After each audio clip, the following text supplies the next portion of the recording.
بسم اللہ الرحمن الرحیم۔ السلام علیکم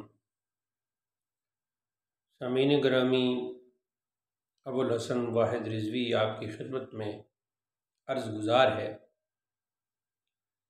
یہ ایک یوٹیوب چینل جس کا آغاز کیا گیا ہے، اس پر میری پہلی ویڈیو ہے۔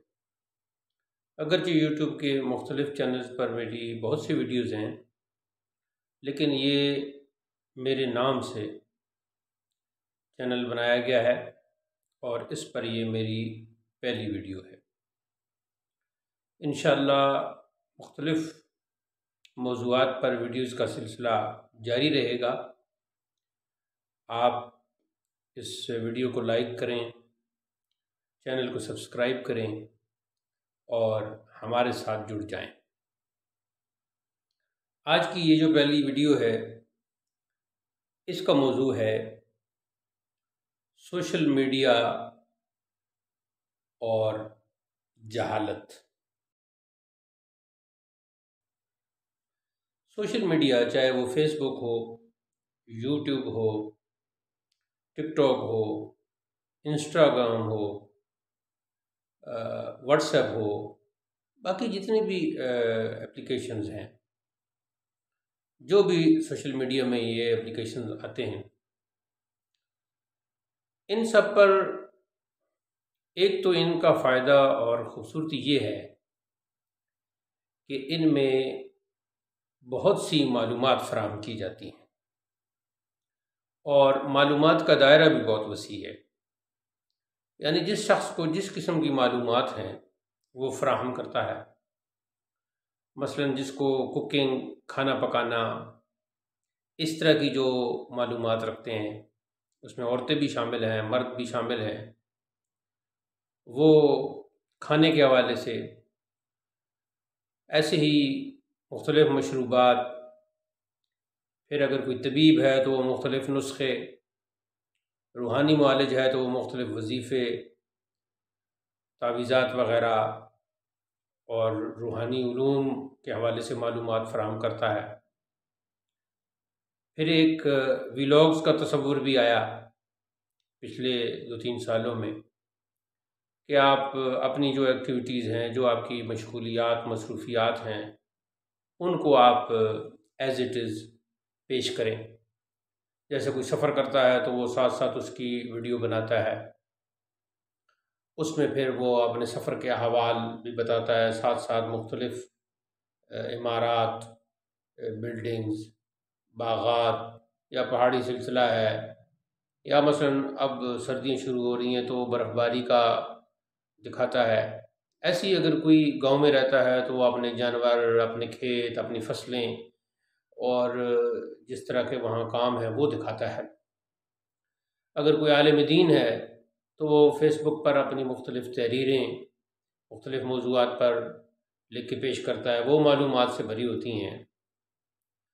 تو رنگا رنگ معلومات اس سوشل میڈیا نے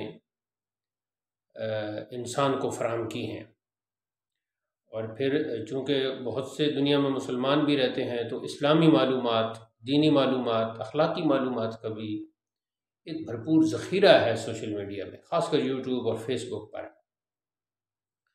لیکن جہاں اس سوشل میڈیا نے معلومات فراہم کی ہیں، وہاں اس نے جہلاء کو بھی کھل کھیلنے کا موقع دیا ہے، اور جہالت کا بھی ایک بازار گرم ہوا ہے، اور سٹل وہ گرم ہے، اور جہالت کی گرم بازاری جو ہے وہ روز بروز بڑھتی جا رہی ہے۔ اس میں اسلامی معلومات میں جہالت، دینی معلومات، قرآنی معلومات، حدیثی معلومات، فقہی معلومات۔ اب جس کا جی چاہتا ہے وہ کوئی بھی اردو کی کتاب سامنے رکھ کے اپنے آپ کو عالم فاضل سمجھ کر لوگوں کا ہادی بن جاتا ہے۔ حقیقت میں وہ جہالت کا افشا کرتا ہے، جہالت پھیلاتا ہے اور لوگوں کو گمراہ کرتا ہے۔ لوگوں کے لیے اس کی گفتگو یا اس کی تحریر سامان تضلیل، یعنی گمراہی کا سامان بن جاتی ہے۔ تو اس سوشل میڈیا نے بہت ہی معلومات کے ساتھ ساتھ جہالت اور گمراہی کا ایک بازار گرم کیا ہے، اور جیسا کہ میں نے کہا کہ سٹل وہ بازار گرم ہے، اس کی جہالت کی گرم بازاری ختم ہونے کا نام نہیں لے رہی، اور اس میں جو جھوٹ کا عنصر ہے، ایک دوسرے کی عزت کو خاک میں ملانا اور ایسی گفتگو کرنا جس میں بے شرمی اور بے حیائی کے عناصر پائے جاتے ہوں، وہ بہت ہی زیادہ ہے۔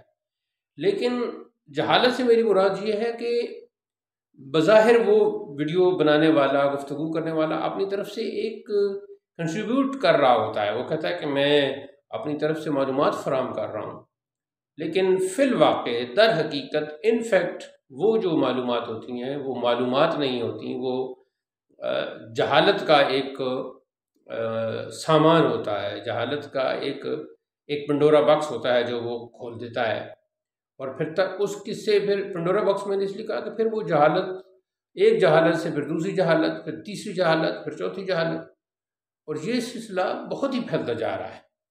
اس میں جو جھوٹ کا عنصر ہے وہ بہت زیادہ شامل ہے، لیکن وہ لوگ جو اہل نہیں تھے وہ اہل بن کر سامنے آ گئے۔ مثلا ایک درس قرآن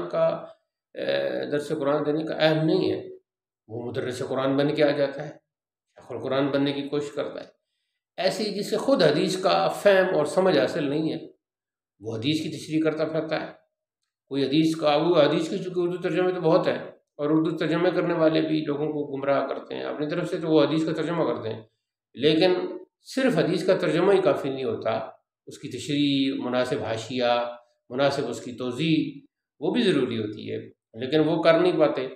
تو اس طرح پھر جو لوگ اردو ترجمہ پڑھتے ہیں، جیسے صرف قرآن پاک کا کسی آیت کا ترجمہ پڑھ لینا اور تفسیر نہ پڑھنا، تو اس سے بھی جہالت پھیلتی ہے، گمراہی پھیلتی ہے، غلط پیغام دوسروں کے آ جاتا ہے۔ ایسی حدیث کا معاملہ بھی ہے۔ اب کچھ لوگ جاہل ترین، کچھ لوگ ایسے بھی ہیں جو سوشل میڈیا پر آ کر کہتے ہیں جی یہ مولوی ہمیں منع کرتے ہیں قرآن سے، قرآن پڑھو، قرآن ہدایت دیتا ہے۔ بھائی منع کون کرتا ہے؟ قرآن تو خود کہتا ہے یضل بہ کثیرا ویہدی بہ کثیرا، کہ قرآن کتنے یہ جو پڑھتے ہیں وہ کتنے اس سے ہدایت پاتے ہیں اور کتنے اس سے گمراہ ہو جاتے ہیں۔ تو گمراہ وہی ہوتے ہیں جو اپنے پاس سے آیات کا مفہوم خود ایک اپنے پاس سے مفہوم بنا لیتے ہیں، پھر اس کو پھیلاتے ہیں۔ تو سوشل میڈیا نے جہاں لوگوں کو طرح طرح کی رنگا رنگ معلومات فراہم کی، وہاں میرا ماننا یہ ہے کہ اس نے جاہلوں کو بھی کھلنے کا موقع دیا ہے۔ اب ضرورت اس امر کی ہے، اور یہ چینل بھی اسی مقصد کے لیے بنایا گیا ہے کہ جن جن موضوعات کو جہالاء نے مبنی بر جہالت وہ پھیلانے کی کوشش کی ہے، انشاءاللہ ان میں سے بعض موضوعات کو لے کر ہم ان پر دلائل کے ساتھ گفتگو کریں گے، اور عوام کی رہنمائی کا جو فریضہ ہے وہ سر انجام دیں گے۔ اس سلسلے میں آپ ہمارے معاون ہوں، معاونت کریں، اس ویڈیو کو آگے پھیلائیں، چینل کو کا لنک آگے پھیلائیں، سبسکرائب کریں اور ہمیں شکریہ کا موقع دیں، اور یہ جو جہالت کی گرم بازاری ہے اس کو علمی معلومات میں بدلنے کے لیے ہمیں ہمارے معاون ثابت ہوں۔ السلام علیکم ورحمۃ اللہ۔